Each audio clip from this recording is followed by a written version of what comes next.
Yo, what's up? Motowits TV. Ngayon maglilinis tayo ng brake pad natin sa likod yung rear. Tapos try natin tignan kung makapal pa o maliit o manipis na, no. Bali ito ipapalit natin ceramic brake pad na ilig. Ilig. Bali dito natin siya ipapalit sa sa rear na brake pad. Ito lang yung tatanggalin natin guys na tornilyo, dalawa. Yan, saka ito, no. Bali dalawa yan, gamit ko yun ng special Allen na T40 flower type. Pati ito tatanggalin din natin itong nasa gilid, no. Itong size 12 na close range. Pasok lang natin itong T40 na flower type dito sa bolt, no. Gamitan natin ng impact. Mas maganda kung may impact para di siya malustrid. Pero okay din naman kung mano-mano, basta original yung nyo, special Allen na tools. Yan, piitin lang natin pa counterclockwise. Dalawa yan guys, no. Ayan, tanggal na siya guys. Ali, hilahin lang natin para matanggal siya, no. Ayun, sobrang kinalawang na siya guys, kaya siya nag-i-stack up.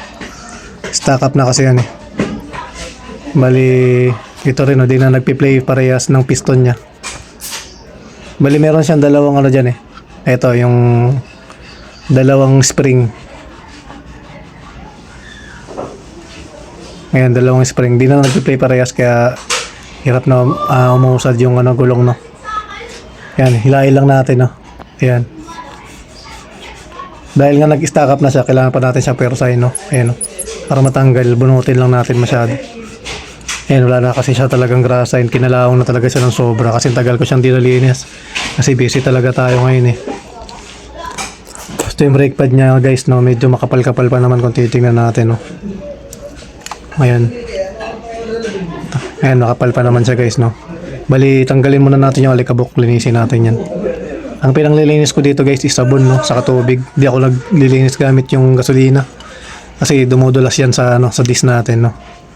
Bali, kayo na rin bahala mamili kung anong gagamitin yung panlinis.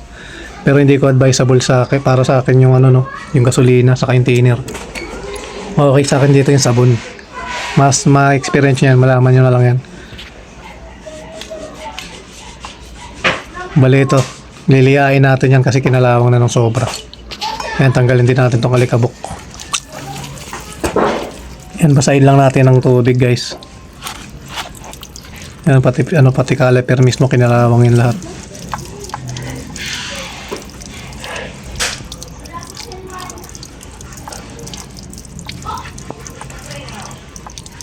Ayan, tanggalin natin lahat ng putik para hindi siya magputik pag nilihan natin.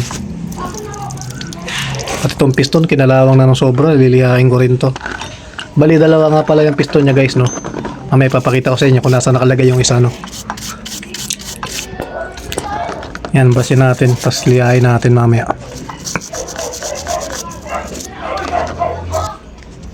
Yan guys, kuha lang kayo ng liha. Bahala na kayo kung manipis o makapal yung gagamitin nyo. Pero mas maganda kung manipis kasi para hindi masugat yung piston natin, no. Itong nagtutulak sa disc natin kasi baka mag-leak siya. Yan, lihain natin mabuti itong pista, parang yung niya thread, yung parang tornilyo yan, yung tutulak din para magbumalik yung spring, no. Kasi itong mga tornilyo kinalawang yan, lihain natin yan lahat. Kuha tayo ng cotton buds guys. Cotton buds na para kunin natin yung mga natirang kalawang. Tingin ko wala ng grasa yan sa loob kasi kalawang na yung dyan sa loob, kalawang na yan, no. Kaya wala na talagang play yung natin yung caliper natin, hindi na smooth. Kaya pigil yung takbo niya, no. No. Tanggalin natin yan. Mamaya iikutin natin yan. Meron pa siyang parang piston dyan sa loob, yung maliit. Yung bali may gagasan na tayo dyan sa loob, no. Napaka-importante niyan guys kasi siya yung magtutulak sa caliper natin para mag-play siya, no. Bali yan yung pinaka main natin, no, main purpose natin, kaya tayo naglinis ng caliper, no, para ma-regrease siya and yung play niya maging smooth ulit, no.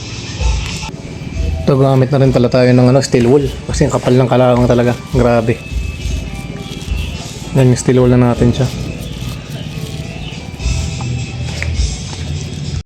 Ayan guys, bali hugutin niya rin pala itong isang pin, no. Piston ako ng piston, pin pala tawag dito. Nakalimutan ko kasi.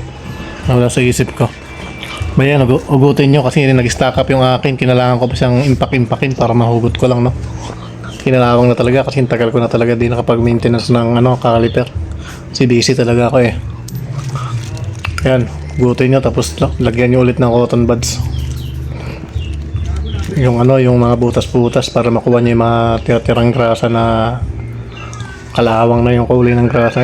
Grabe dumi talaga na itong caliper natin ngayon, guys. Sobrang dumi, nakikita nyo yung loob nyan, guys. Ayan, napapakita ko sa inyo kung gaano kadumi yan. Ayan kulang pa nga yung 5 cotton buds dyan, guys, kung gagamitin natin. Yan, after natin malinisan, lagyan natin ng grasa. Pwede kayong gumamit ng grease para sa caliper purpose, pero ang gamit ko lagi is high temp, no? Hindi siya nagpuputik. Ito yung gamit ko nung nakaraan, yung ordinary na grease yun kaya nagputik.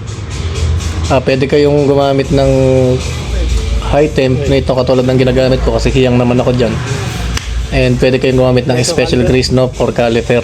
Nasa inyo yan kung anong budget nyo and preferred nyo, no. Kung masilan kayo, gamit kayo ng ayun. Yan, sundot-sundot lang natin yung pin dito, no. Isawsaw nyo muna yung grasa, yung pin sa grasa. Yan, sundot-sundotin natin para mag-play siya ng maayos. Para grease na grease talaga yung loob. Para punong-puno ng grasa yung loob, no. Yan, tulak-tulak nyo. Tignan nyo yung play, smooth na ulit, ang ganda ng play, Hindi katulad kanina, wala talagang play, as in, sobrang stuck up talaga. Grabe. Yan, kuha kayong basahan para punasan yung mga lumabas na grasa, no. Grasahan nyo rin tong kabilang pin, guys. Kasi masailan talaga yan, kailangan grasa talaga lahat. Kaya magtitipid sa grasa pagdating dito sa caliper, guys, kasi nag-i-stack up siya. Nahirapan kayong bunutin, ipapamasin chop na pa siya pagka tuyo-tuyo talaga, hindi mahugot. Ang pinaka-worst na pwede mangyari is pagka pinersa nyo siya is napuputol siya, no. Bali papalit talaga kayo ng caliper. Kaya dapat grasahan yung mga magandang uri ng grasa.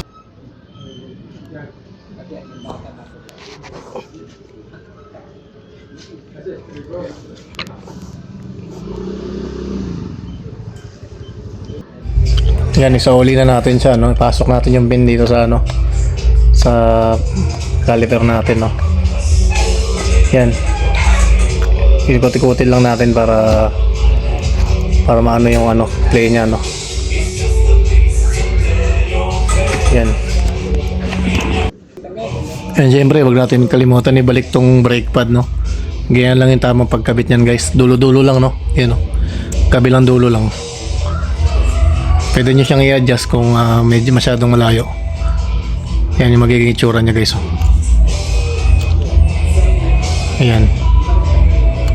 Tansya-tansyahin nyo lang, guys, bago nyo ibalik para hindi sumabit, no, sa disc kasi masailan yan.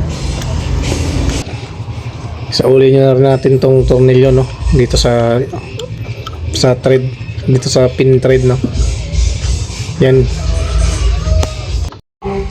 Wag nyo kalimutan pala sikwatin, no. Walang kayo ng pansikwat dyan na kahit pwedeng screwdriver, pero mas maganda to para hindi masugat yung lining natin. Para matulak nyo yung piston sa pinakadulo. Kasi pagka hindi nyo tinulak yan, hindi nyo mapapasok yan kahit anong gawin nyo.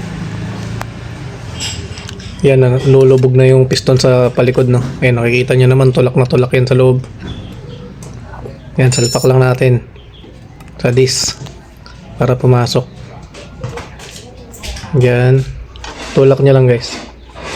Kasi dati inis din ako dyan kasi di ko mapasok Ayan. Yan, dalawang flower type na T40, no. Saka huwag nyo kalimutan higpitan kasi tatanggal yan. Impakin nyo kaya mano-mano. Kasi nung hindi ko siya hinigpitan masyado nung nakaraan is natanggal siya. Kaya nabala rin ako. Huwag nyo lang kalimutan mag-like and subscribe, guys. Thank you, guys.